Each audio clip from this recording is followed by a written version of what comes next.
Hello student, स्वागत है आप सबका वीएम साइंस एकेडमी का यूट्यूब चैनल में। आज के क्लास में क्लास 12th का केमिस्ट्री का लेसन चलने वाला है, जो कि लेसन चल रहा था पहले से, कुछ वीडियो प्रोवाइड हुए हैं। आज आपको न्यू क्लास मिलेगा। केमिस्ट्री का केमिकल काइनेटिक्स हम लोग पढ़ रहे थे। केमिकल काइनेटिक्स के अंदर जीरो ऑर्डर रिएक्शंस और फर्स्ट ऑर्डर रिएक्शन। पिछले क्लास में पूरी तरह से हम लोग फर्स्ट ऑर्डर रिएक्शन शो किए थे और उस पर कुछ क्वेश्चंस को भी सॉल्व किए थे, और ऐसे ही इतनी अच्छी तरह से उसको पढ़े थे कि क्वेश्चंस देखते ही आंसर बता दे रहे थे। आज हम लोग पढ़ने वाले हैं molecularity of reactions and pseudo first order reactions. दो टॉपिक्स आज चलेगा, मॉलिक्यूलरिटी ऑफ रिएक्शंस और pseudo first order reactions. Class start करने से पहले माई सेल्फ मुन्ना कुमार और ये आपका छोटा सा खूबसूरत सा YouTube channel VM science academy, इसे ज्यादा से ज्यादा लाइक करें, शेयर करें और सब्सक्राइब करें। आइए क्लास स्टार्ट करते हैं। Chemical kinetics.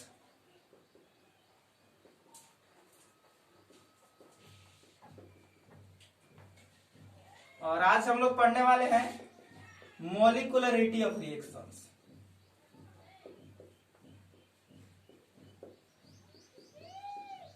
तो जहां तक आपको याद होगा, इससे पहले हम लोग ऑर्डर ऑफ रिएक्शंस पढ़े थे।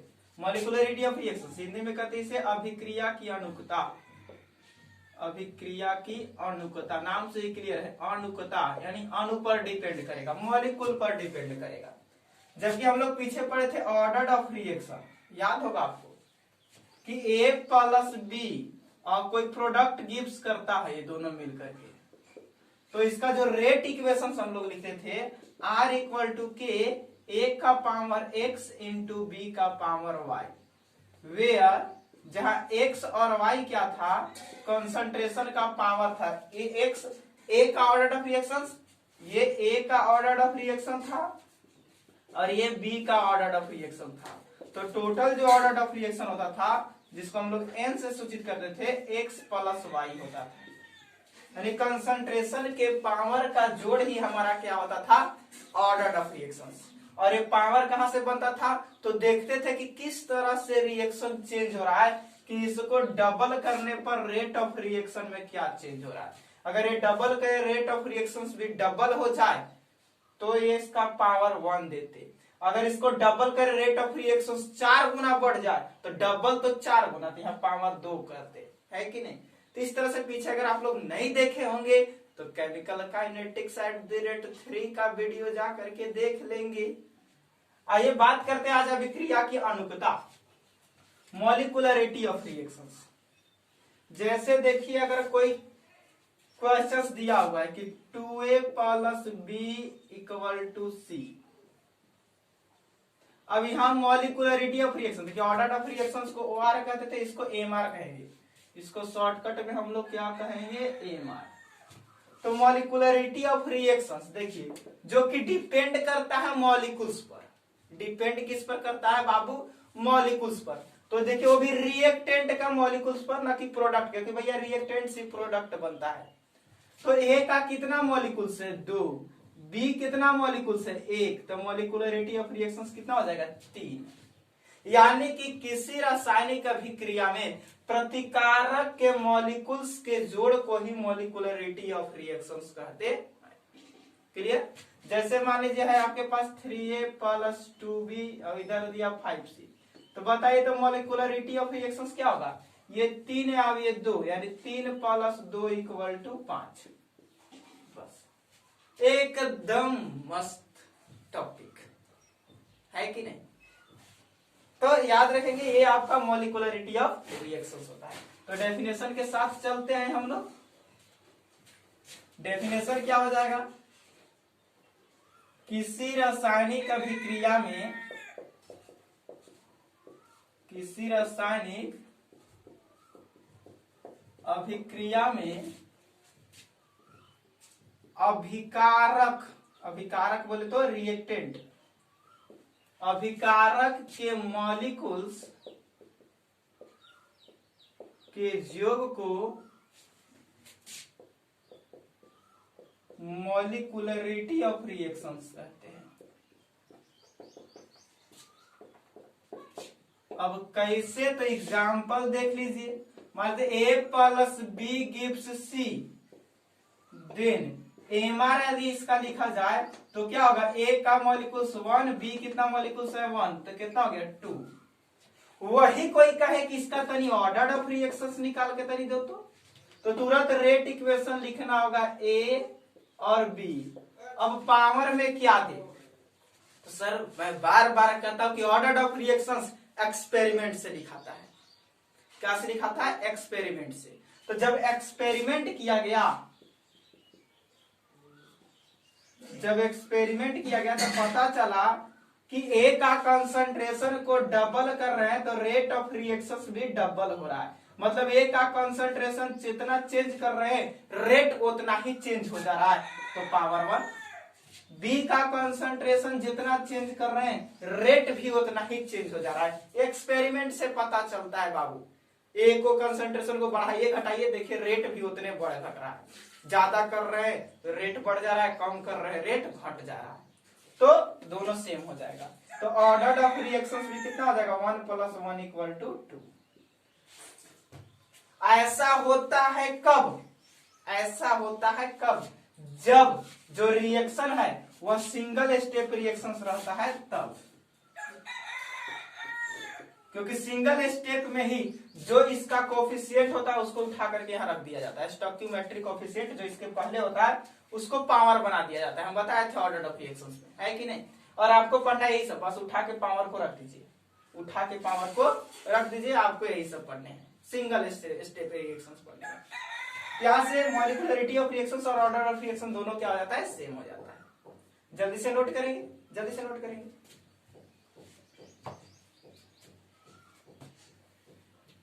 और देखिए,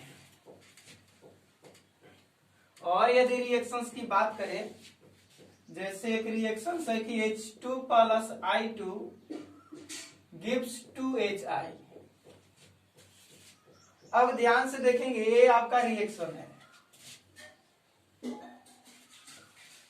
अगर इसका मॉलिक्यूलरिटी ऑफ रिएक्शंस देखा जाए एमआर, तो H2 कितने मोल से, देखिए लड़का लोग 2 लिख देता है, सर ये मॉलिक्यूल्स नहीं है, ये हाइड्रोजन का एटम है 2। इधर जो लगता है वो H2 2 मॉलिक्यूल्स हो गया, क्लियर। इधर से मॉलिक्यूल्स लिखा जाता है, ना कि इधर से। ये मॉलिक्यूल्स इधर कुछ नहीं तो 1 + I2 भी 1, तो मॉलिक्यूलरिटी ऑफ रिएक्शंस कितना हो गया 2। यही इसका ऑर्डर ऑफ रिएक्शंस पूछेगा तो सबसे पहले रेट इक्वेशन लिखना होगा KH2I2। पावर कुछ नहीं था, स्टोइकियोमेट्रिक कोफिशिएंट रख दीजिए। क्यों, पता चल रहा है कि सिंगल स्टेप रिएक्शन है। अब सिंगल स्टेप है तो जितना कंसंट्रेशन चेंज कीजिएगा रेट उतने चेंज होता है। ये इत्तेफाक की बात है कि सिंगल स्टेप में जितना कंसंट्रेशन चेंज किया जाता है रेट उतने चेंज हो जाता है। तो जितना ये 1 मॉलिक्यूल्स है तो 1 ही रह जाएगा, यानी कि ऑर्डर ऑफ रिएक्शंस क्या हो जाएगा, 1 + 1 = 2। देख रहे हैं ना, जितना एमआर आ रहा है उतने ओआर आ रहा है, जितना एमआर आ रहा है उतने ओआर आ रहा है। क्या बात है। चलिए आगे और देखते हैं, और रिएक्शंस लेते हैं, इससे भी मिटाते, नोट करते हुए चलेंगे। आप लोग नोट करते हुए चलेंगे, खुद से नोट बनाएंगे, बहुत अच्छा रहेगा। हमारा नोट्स यूज करेंगे, हम तो पूरी तरह से नहीं ना लिखते हैं, उतना लिखेंगे तो बहुत टाइम लग जाएगा। आइए नेक्स्ट एग्जांपल्स देखते हैं।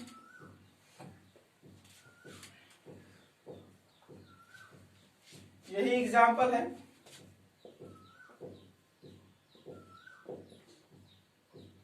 कि N2 + H2 gives NH3। अब यहां देखिए, यहां क्या हो रहा है, थोड़ा बैलेंस कर लीजिए। 3 हाइड्रोजन 3 2 बैलेंस हो गया। बैलेंस करने आता ही होगा आप लोगों ने, तो क्लास 11th का जो लेक्चर चल रहा है कि क्लास 11th का पर डे एक वीडियो आपको प्रोवाइड किया जाता है। क्लास 11th का बैच स्टार्ट कर दिया गया है, जिसमें 11th के साथ साथ IIT जी नीट वगैरह का भी क्लासेस आपको मिलते हैं। तो जितने भी स्टूडेंट क्लास 11th का होंगे या होंगी, सबको आप लोग इन्फॉर्म कर दीजिएगा। क्लास 11th का और हैंड राइटिंग नोट्स भी दिया जाता है। साथ में मैट्रिक का भी क्लासेस इस चैनल पर आपको दिया जाता है, जिसमें मैथ और साइंस पढ़ाए जाते हैं। आइए बात करते हैं, तो इसको हम बैलेंस कर दिए, अब इसका मॉलिक्यूलरिटी ऑफ रिएक्शंस देखेंगे तो नाइट्रोजन कितना मोल है बाबू 1 मोल, हाइड्रोजन कितने मोल से 3 मोल्स, तो मॉलिक्यूलरिटी ऑफ रिएक्शंस कितना हो गया 4। नहीं हो गया? बिल्कुल हो गया। अब यहां से बात करेंगे ऑर्डर ऑफ रिएक्शंस। तो ऑर्डर ऑफ रिएक्शंस के लिए आपको रेट इक्वेशंस लिखना होगा। तो R इक्वल टू के N2 कॉन्सेंट्रेशन नहीं है तो 1, H2 कंसंट्रेशन कितना दे देंगे पावर 3, H2 का कंसंट्रेशन का पावर 3। क्यों? मान लेते हैं सिंगल स्टेप रिएक्शन से एक्सपेरिमेंट से पता चल रहा है कि नाइट्रोजन को डबल कर रहे हैं तो रेट ऑफ रिएक्शंस भी डबल हो, मतलब नाइट्रोजन का जितना चेंज कर रहे हैं रेट ऑफ रिएक्शन उतने चेंज हो रहा है तो पावर 1, और इसको जितना चेंज कर रहे हैं रेट ऑफ रिएक्शन 3 गुना ज्यादा चेंज हो जा रहा है तो पावर 3। तो ऑर्डर ऑफ रिएक्शंस यहां से कितना हो जाएगा 3 + 1 इक्वल टू या 1 + 3 इक्वल टू 4। आप देख रहे हैं, आपको लग रहा होगा कि सर ऑर्डर ऑफ रिएक्शंस और मॉलिक्यूलरिटी ऑफ रिएक्शंस तो एक ही है, एक हमें क्या कर रहे हैं चुपचाप डायरेक्ट जोड़ दे रहे, उठा के एक पावर बना के जोड़ रहे हैं। अब ऐसे कवर उठाओ, ऐसे लाने के ऐसे ठूसो, चाहे ऐसे उठा के ऐसे ठूसो, बतिया तो वही है, जाना तो मुंह में खानवा तो वही है। कहेगा कि का सर उल्टी पलटी पढ़ा रहे एक एक चीजवा को दो, यहाँ से हमको वहां जाना ऐसे जाए कि ऐसे जाए, बतिया तो एक ही है सर, बतिया एक ही है, बतिया एक ही है। लेकिन आइए तो थोड़ा और तो एग्जाम्पल्स देखिए तो आपको पता चलेगा कि बतिया एक ही है कि क्या है। जल्दी से नोट करेंगे, जल्दी से नोट करेंगे। आइए नेक्स्ट एक और रिएक्शंस की हम बात करते हैं, एक और एग्जांपल्स की बात करते हैं। C12H22O11, इसमें H2O को जोड़े तो C6H12O6 प्लस C6H12O6 मिला। ये आपको शुगर का फॉर्मूला होता है या इसे हम सुक्रोज भी कहते हैं। ये आपका वाटर हो गया और ये बाबू आपका ग्लूकोज हुआ और ये आपका फ्रुक्टोज हो गया। अब इसका हम मॉलिक्यूलरिटी ऑफ रिएक्शंस देखते हैं। तो ये कितना मोल्स है 1 मोल। मॉलिक्यूलरिटी ऑफ रिएक्शंस देखिए, ये कितना मोल्स है 1 मोल्स, और ये कितना मोल्स है 1 मोल्स, तो टोटल कितना हो गया 2 मोल्स।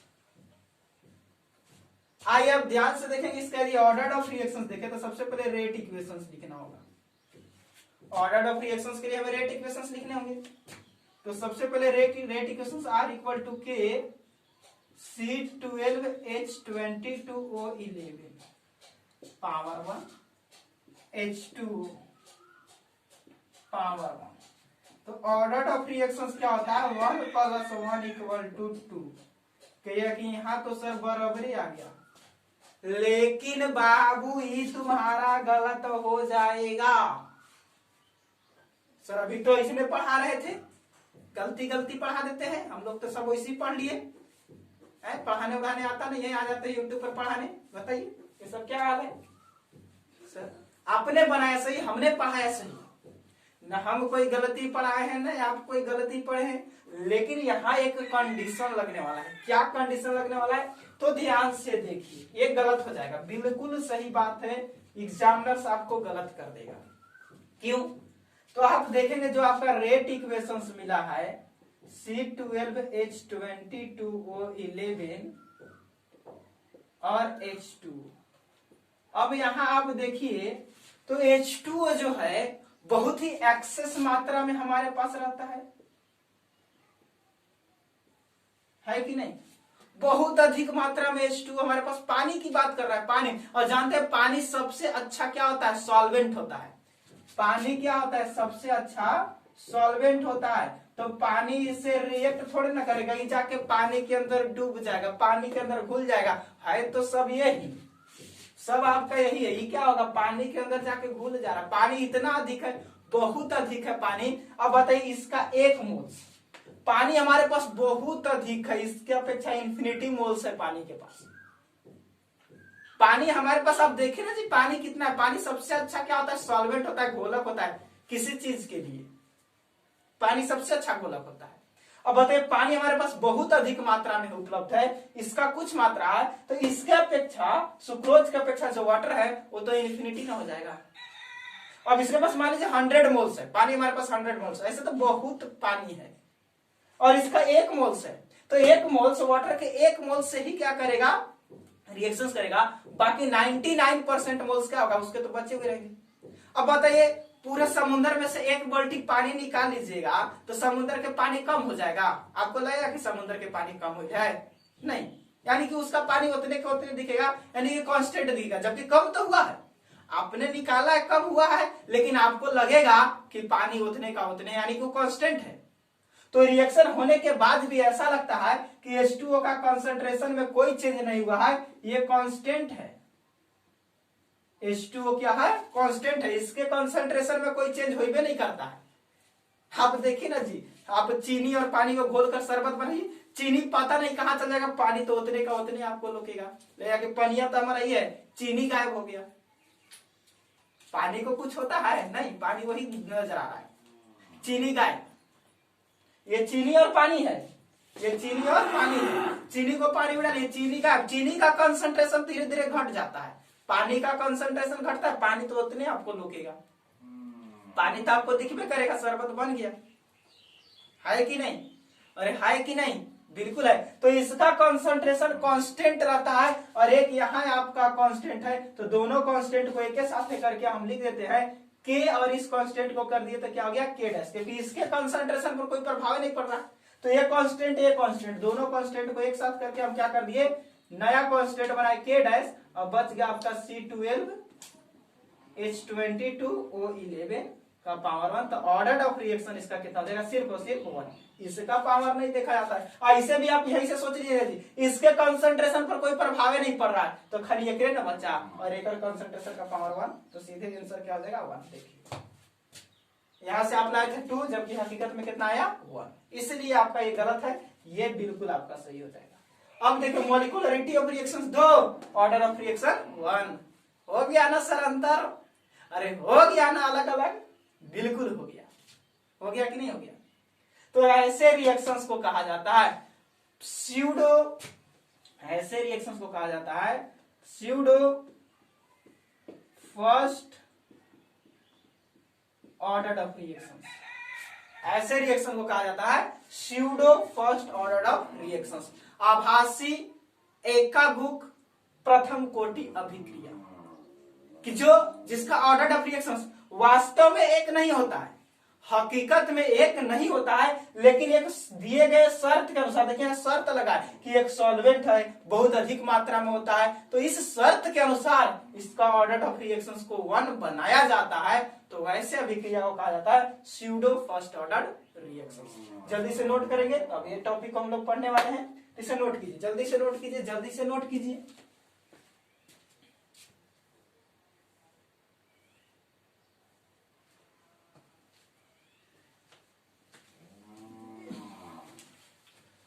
तो ऐसे रिएक्शंस को क्या बोलेंगे, स्यूडो फर्स्ट ऑर्डर रिएक्शन, जिसका ऑर्डर ऑफ रिएक्शंस वास्तव में एक नहीं होता है, लेकिन एक शर्त के अंतर्गत, इस शर्त के अनुसार हम क्या किए, इसको 1 बना दिए, क्योंकि वाटर सॉल्वेंट है, वाटर क्या एक सॉल्वेंट है, तो ये उसमें घुल गया, खत्म हो गया कहानी।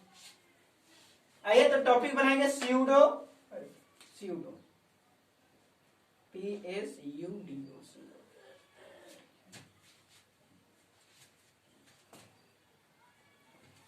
तो टॉपिक अब रहेगा वही pseudo first order reaction.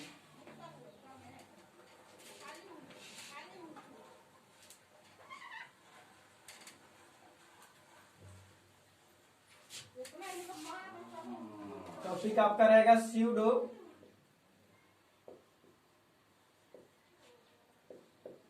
First order of reaction,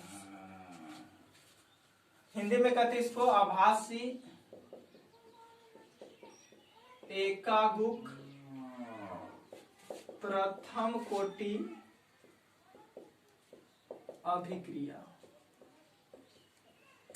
तो इसमें होता क्या है, अभी जस्ट आपने देखा कि कोई केमिकल रिएक्शन है जिसका ऑर्डर ऑफ रिएक्शन हकीकत में एक नहीं आता है, लेकिन एक शर्त, एक कंडीशन के अनुसार उसे एक ला दिया जाता है। यानी कि आप कह सकते हैं कि वैसा अभिक्रिया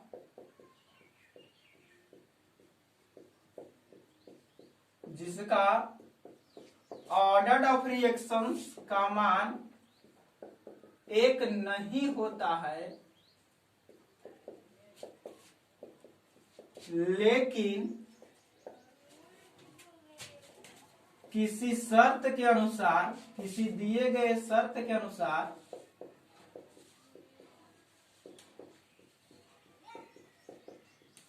उसे एक बनाया जाता है, तो उसे pseudo first order of reaction कहते हैं। एक वास्तव में नहीं होता है, लेकिन एक शर्त के अनुसार एक बनाया जाता है। जैसे एग्जाम्पल देखेंगे अभी तुरंत, जो एग्जाम्पल दिए थे, या दूसरा एग्जाम्पल ले लीजिए। CH3COOH है प्लस H2 है, कुछ प्रोडक्ट गिव्स करेगा इधर। अब इसका मॉलिक्यूलरिटी ऑफ रिएक्शन देखेंगे तो ये 1 मोल्स, इसका भी 1 मोल्स हो गया 2 मोल्स, क्योंकि ये कंसंट्रेशन पर डिपेंड नहीं करता है मॉलिक्यूलरिटी ऑफ रिएक्शन, कि किसका कंसंट्रेशन घट रहा है, बढ़ रहा है, कंसंट्रेशन चेंज हो रहा है कि नहीं, बस मॉलिक्यूल्स देखा, आंसर दिया। जबकि ऑर्डर ऑफ रिएक्शंस कंसंट्रेशन पर डिपेंड करता है, कि कंसंट्रेशन बढ़ाने पर रेट में कितना चेंज हो रहा है, कंसंट्रेशन घटाने पर रेट में कितना चेंज हो रहा है। तो ऑर्डर ऑफ रिएक्शंस की यदि हम इसका बात करें, इसका ऑर्डर ऑफ रिएक्शंस की बात करें, तो सबसे पहले आपको रेट इक्वेशन लिखना होगा K CH3COOH इनटू में क्या लिखेंगे H2, और इसका पावर 1 करेंगे, इसका पावर 1 करेंगे, और ऑर्डर ऑफ रिएक्शन 1 + 1 = 2 लिखेंगे। लेकिन ये आपका क्या हो जाएगा, गलत। फिर से हम वही कर रहे हैं, आपका हो जाएगा गलत। ठीक है सर, तो सही कौन सी है, तभी जस्ट एक कंडीशन दीजिए। अगेन हम क्या देते हैं, देखिए ध्यान से, जो ऑर्डर ऑफ रिएक्शंस के लिए हम क्या करेंगे, जो रेट इक्वेशन हम लिख रहे हैं K CH3COOH, और जो यहाँ H2O है हमारा, वो तो सॉल्वेंट बन गया, हमारे पास बहुत अधिक आई जाके उसमें डूब गया, तो H2O तो हमारा वैसे दिख रहा है, ये खत्म हुआ। इसका कंसंट्रेशन चेंज हुआ है, इसका जो कंसंट्रेशन है, इसका कंसंट्रेशन क्या है, कांस्टेंट है। अब कांस्टेंट है तो इससे कोई इफेक्ट नहीं पड़ा, जो भी इफेक्ट पड़ रहा है इससे, यानी कि ऑर्डर ऑफ रिएक्शन सिर्फ इसका पावर 1, यही क्या हो जाएगा आपका आंसर। तो हकीकत में ऑर्डर ऑफ रिएक्शन 1 नहीं होता है, 2 होना चाहिए था, लेकिन एक दिए गए शर्त के अनुसार कि इसे सॉल्वेंट कर दीजिए, ये आपका कांस्टेंट हो जा रहा है, क्योंकि इसमें तो कोई प्रभाव नहीं पड़ेगा इसका कंसंट्रेशन पर, तो ऐसे कंडीशन में केवल बच गए, और ऑर्डर ऑफ रिएक्शंस कितना हो जाता है 1। तो ये था आपका pseudo order of reactions. Clear, जल्दी से नोट कर लेंगे। और अब हम आपको दिखाने वाले हैं कि ऑर्डर ऑफ रिएक्शंस और मॉलिक्यूलरिटी ऑफ रिएक्शंस में अंतर क्या होता है, जल्दी से नोट करेंगे।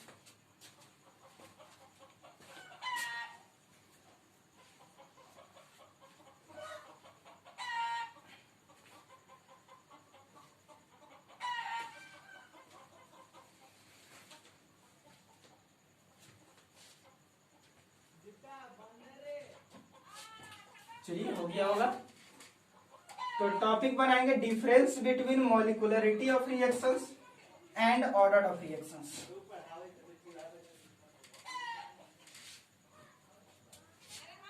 टॉपिक हो गया आपका difference between order of reactions and molecularity of reactions, ये आपका टॉपिक है। तो पेज को 2 भाग में बाबू लोग बांट देंगे, एक तरफ रहेगा ऑर्डर ऑफ रिएक्शन और दूसरा तरफ रहेगा मॉलिक्यूलरिटी ऑफ रिएक्शन। ठीक, अब 1 नंबर में यह जो है रिएक्टेंट के कंसंट्रेशन पर डिपेंड करता है, तो यह कंसंट्रेशन बढ़ेगा तो रेट ऑफ रिएक्शन बढ़ सकता है, घट सकता है, उसके अनुसार ये लिखाता है। तो यह या इट्स डिपेंड ऑन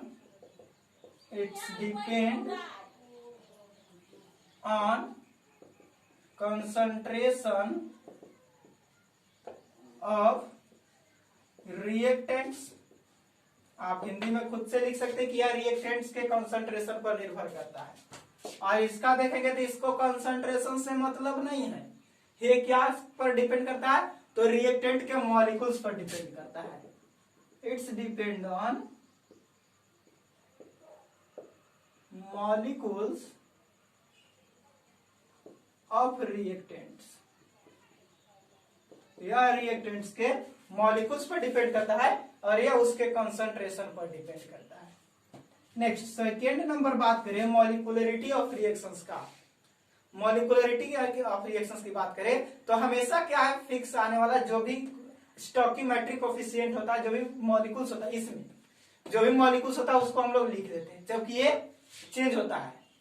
जैसे स्यूडो आता है ना, इसमें कोई स्यूडो नहीं आता, इसमें स्यूडो आता है। तो इसमें एक शर्त रहता है, इसमें कोई शर्त नहीं आता है। यानी कि दूसरा लिखिए तो इट इज या इट्स ऑलवेज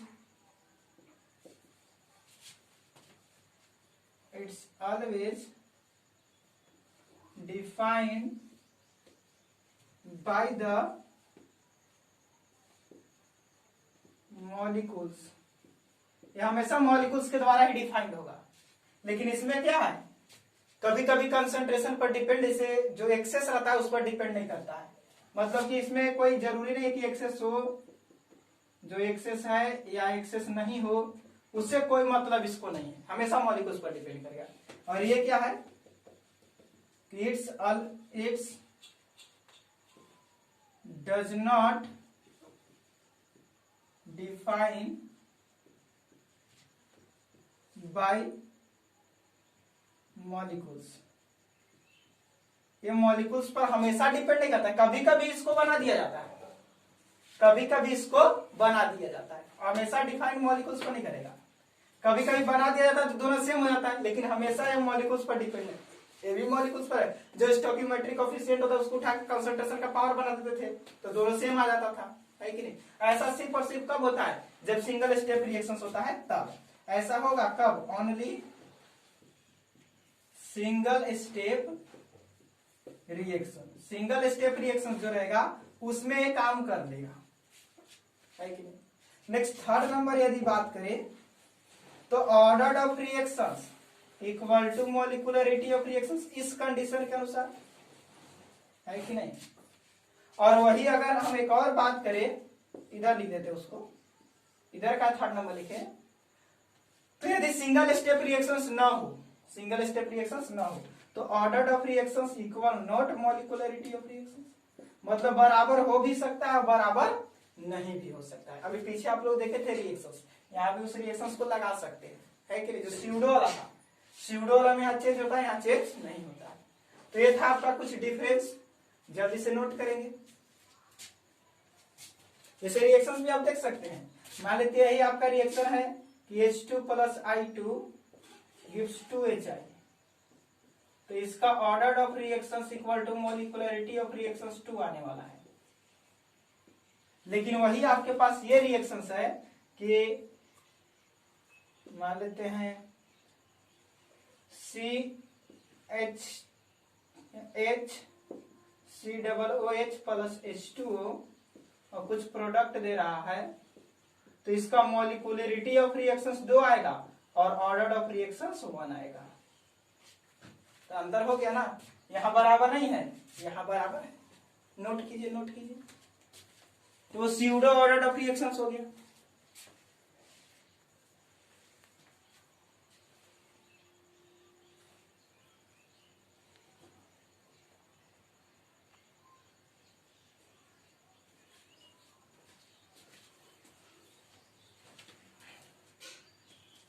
हो गया। तो इस तरह से आप देखें मॉलिक्यूलरिटी ऑफ रिएक्शंस क्या होता है और ऑर्डर ऑफ रिएक्शंस क्या होता है, दोनों कैसे निकालते हैं, दोनों के बीच अंतर क्या होता है। अब हम लोग पढ़ने वाले हैं कि किसी भी रिएक्शंस का ऑर्डर को फाइंड कैसे करते हैं। ये ऑर्डर को फाइंड कैसे करते हैं, एक्सपेरिमेंट भैया हमारे पास तो रहेगा नहीं, तो क्वेश्चन में कुछ दिया हुआ रहता है, उससे फाइंड करना है। आइए देखिए,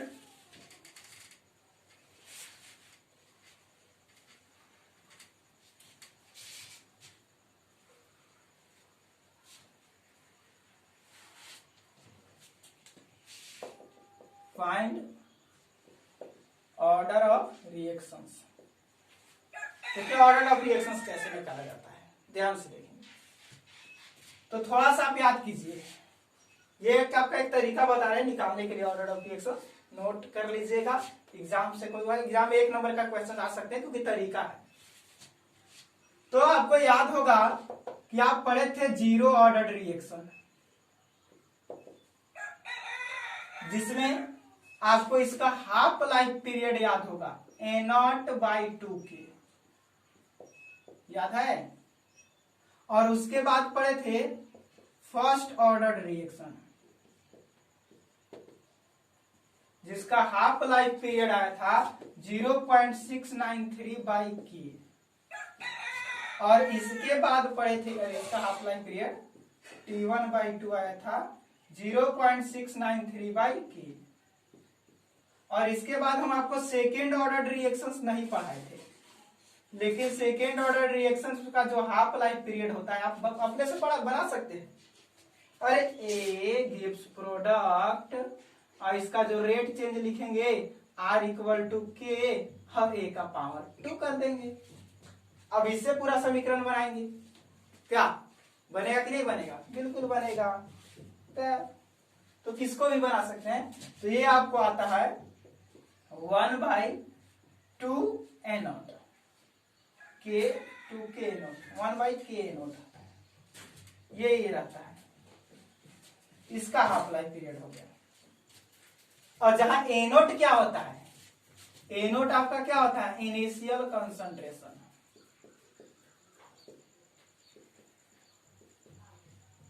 A0 क्या है आपका, इनिशियल कंसंट्रेशन। K क्या होता है, रेट कांस्टेंट। अब ध्यान से देखिए तो सब में, आप ध्यान से देखिए सब में, तो T1/2 A0 का यहां तो डायरेक्टली प्रोपोर्शनल है, ये तो डायरेक्टली प्रोपोर्शनल है A0 के, दोनों सामने सामने है। यहाँ A0 है, ये नहीं है, यहाँ इनवर्स प्रोपोर्शनल हो गया, बड़ा गड़बड़ है। एक रूल्स यहाँ देखने से हमको लग रहा है कि जो T1/2 है वो प्रोपोर्शनल A0 के नहीं है, A0 के प्रोपोर्शनल नहीं है, लेकिन हाँ 1 - n इसके प्रोपोर्शनल है। A0 का पावर 1 - n इसका प्रोपोर्शनल जरूर है, आप देखिए ध्यान से। और जहां n क्या है, ऑर्डर ऑफ रिएक्शन, n आप लोग जानते हैं क्या है, ऑर्डर ऑफ रिएक्शन। जैसे अगर n के जगह पर 0 करें, n के जगह पर 0 करें तो ये वाला मिलेगा, खाली A0 के पावर 1 ये वाला। अगर n के जगह पर 1 करें फर्स्ट ऑर्डर रिएक्शन, तो A0 का पावर 1 - 1 यानी कि A0 का पावर 0, कहानी खत्म, 1 इसमें खत्म, इसमें कंसंट्रेशन है ही नहीं है, यानी कि फर्स्ट ऑर्डर रिएक्शन कंसंट्रेशन से फ्री होता है। इसमें कंसंट्रेशन नजर आ रहा है, नहीं आ रहा है, पावर 0 हो गया तो 1 हो गया। वही सेकेंड ऑर्डर रिएक्शंस की बात करते हैं, इनके जगह पर 2 रखना होगा, तो A0 के पावर 1 - 2 यानी कि A0 का पावर -1 यानी 1/A0। यहाँ देखिए बट्टा में आ गया A0। तो याद रखेंगे जो हाफ लाइफ पीरियड है इनिशियल कंसंट्रेशन का पावर 1 - n का क्या होता है, प्रोपोर्शनल होता है। क्लियर है? अरे क्लियर हुआ? बिल्कुल क्लियर होना चाहिए। यहाँ लड़कन गड़बड़ करते हैं कि 1 - n होगा कि n - 1 होगा, तो थोड़ा सा बैठा करके देख लेंगे ये दोनों पर। ये तो मान लीजिए आपको नहीं पता, ये दोनों पता है ना। अगर n - 1 करते हैं तो 0 - 1 -1 हो जाएगा, 0 ऑर्डर रिएक्शन में नीचे आ जाएगा, तो गड़बड़ है। और 1 - n करते हैं और 0 ऑर्डर रिएक्शन है तो 1 - 0 = 1, डायरेक्ट समानुपाती। ठीक है, तो 1 - n होता है, हमेशा याद रख लेंगे। अब मान लीजिए कि एक क्वेश्चन है लेट, इधर T1/2 और इधर आपका कंसंट्रेशन A0। अब कहा गया कि T1 समय पर किसी रिएक्शंस का जो कंसंट्रेशन था वो मान लेते हैं आपका ए था, A1 था, और T2 समय पर कंसंट्रेशन A2 हो जाता है, तब इसका ऑर्डर ऑफ रिएक्शन बता दें। तो नॉर्मल सी बात है, नॉर्मल सी बात है कि जो टाइम होता है कंसंट्रेशन के पावर 1 माइनस एन के समानुपाती होता है, यानी कि T1 समानुपाती क्या लिखेंगे, A1 के पावर 1 माइनस एन, और T2 समानुपाती होगा A2 के पावर 1 माइनस एन। अब देखिए तो समानुपाती चिन्ह को हटाते हैं, कांस्टेंट लगाते हैं, आपको पता ही होगा। तो यहां से हम देखेंगे तो T1 इक्वल टू के A1 का पावर 1 माइनस एन, तो T1 बटा A1 के power 1 minus N equal to क्या लिख सकते हैं, के। नहीं हो जाएगा, बिल्कुल होगा। उसी तरह से इसमें भी होगा, उसी तरह से इसमें भी हो जाएगा आपका क्या, तो T2 बटा A2 के power 1 minus N equal to, यहां से भी क्या आएगा, के, और दोनों समीकरण को क्या करते हैं, बराबर कर दे रहे हैं। तो थोड़ा सा देखिए ये सब हम मिटा देते हैं ना, ये सब को थोड़ा छोटा छोटा लिखते हैं, मिटा देते हैं इधर से, फिर से हम इसको आपको इधर दिखा दे रहे हैं। ये आपको पता ही है, ए नोट इनिशियल कंसंट्रेशन होता है। अब मान लेते हैं, अभी आप देखें कि T1/2 जो होता है वो डायरेक्टली प्रोपोर्शनल होता है ए नोट का पावर 1 माइनस एन का, जहां आपका एन क्या होता है, ऑर्डर ऑफ रिएक्शन। अब एक क्वेश्चन दिया हुआ है कि T1/2 इधर है और कंसंट्रेशन इधर है। अब कह रहा है कि T1 समय पर कंसंट्रेशन A1 है और T2 समय पर कंसंट्रेशन A2 हो जाता है, चेंज तो होगा। तब इसका ऑर्डर ऑफ रिएक्शंस फाइंड करने के लिए फॉर्मूला दीजिए। तब देखिए ध्यान से, T1 प्रोपोर्शनल क्या हो जाएगा, A1 का पावर 1 माइनस एन, मतलब कि समानुपाती चिन्ह को हटाएंगे, कांस्टेंट लगेगा, A1 का पावर 1 माइनस एन, इसको इधर ले आइए, तो T1 बटा A1 का power 1 minus N equal to constant. Just इसी तरह से T2 बटा A2 के power n minus 1 minus N equal to भी कांस्टेंट आने वाला है, और इसको भी तो जस्ट यही काम होगा, बिल्कुल होगा। अब दोनों को बराबर कर देंगे, क्या RHS बराबर तो LHS बराबर, तो दोनों को इक्वल करें तो T1 बटा A1 का power 1 minus N equal to T2 बटा A2 के पावर n 1 माइनस एन। अब कंसंट्रेशन को एक तरफ करते हैं, टाइम को एक तरफ, तो T2 को यहां लाएंगे तो T1 बटा T2 ये चल जाएगा वहां, A1 बटा A2, और दोनों का पावर एक के साथ 1 माइनस है। ये देखिए आपका ऑर्डर ऑफ रिएक्शंस निकालने का एक फॉर्मूला मिल गया, और इसी फॉर्मूला से आप ऑर्डर ऑफ रिएक्शंस, ये n का वैल्यू ज्ञात करें कब, जब टाइम दिया रहेगा, टाइम में चेंज, कंसंट्रेशन में चेंज। किसी रिएक्शंस में टाइम में कैसे, मतलब कंसंट्रेशन चेंज होने के साथ साथ टाइम में कैसे चेंज हो रहा है ये दिया हुआ रहेगा, तो आप उसका ऑर्डर ऑफ रिएक्शंस फाइंड कर लीजिए। आइए क्वेश्चन हम करा के इस पर दे देते हैं, जल्दी से इसे नोट कर लीजिए, जल्दी से नोट कर लेंगे, और एक क्वेश्चन हम आपको कर देते हैं इस पर।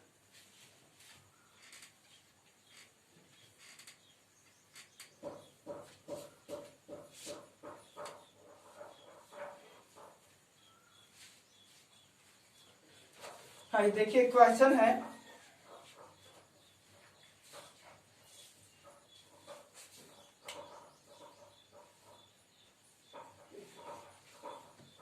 क्वेश्चन है कि the half life of decomposition of a compound, the half life of decomposition of a compound is 20 minutes when the initial concentration of compound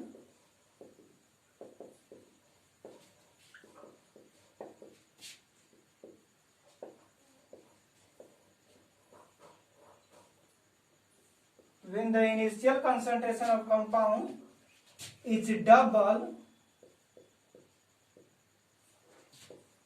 then half life reduce to 10 minutes। तो कह रहा find rate of reactions और find order of reactions. तब क्या देना है आपको, order of reactions find करके देना है।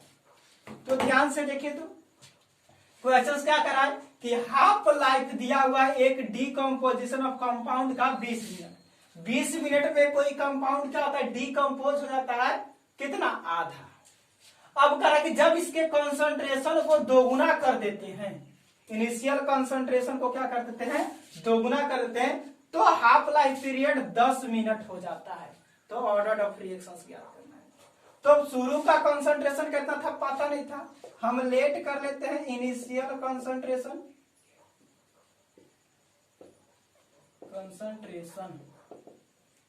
ए not equal to, initial concentration A not equal to मान लेते हैं ए नॉट इक्वल टू क्या है, A1 है इनिशियल कंसंट्रेशन।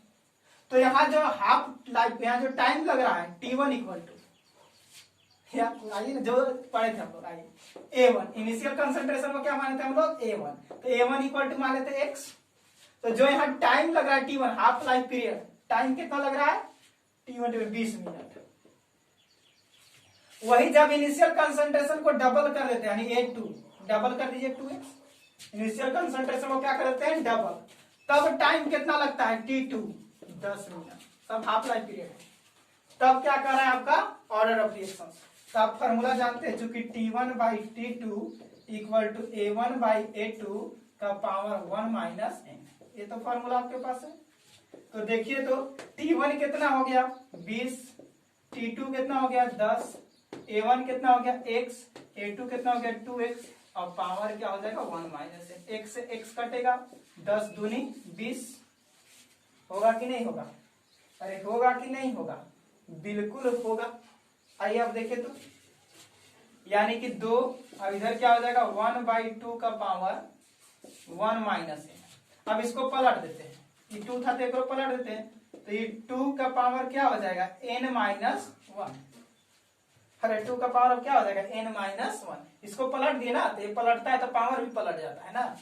तो अब यहाँ देखिए, तो यहाँ पावर 1, यहाँ पावर 1, 2 से 2 मर गया, पावर बराबर कर दीजिए, यानी n माइनस 1 इक्वल टू 1, तो n equal to 1 plus 1 equal to 2, यानी ऑर्डर ऑफ रिएक्शंस कितना आ गया 2। इसको पलट दिए तो ये पावर भी पलट जाता है ना। तो इस तरह से आप ऑर्डर ऑफ रिएक्शंस निकाल सकते हैं किसी भी केमिकल रिएक्शंस का, कब, जब उसका हाफ लाइफ पीरियड और कंसंट्रेशन में चेंज दिया हुआ रहेगा तब।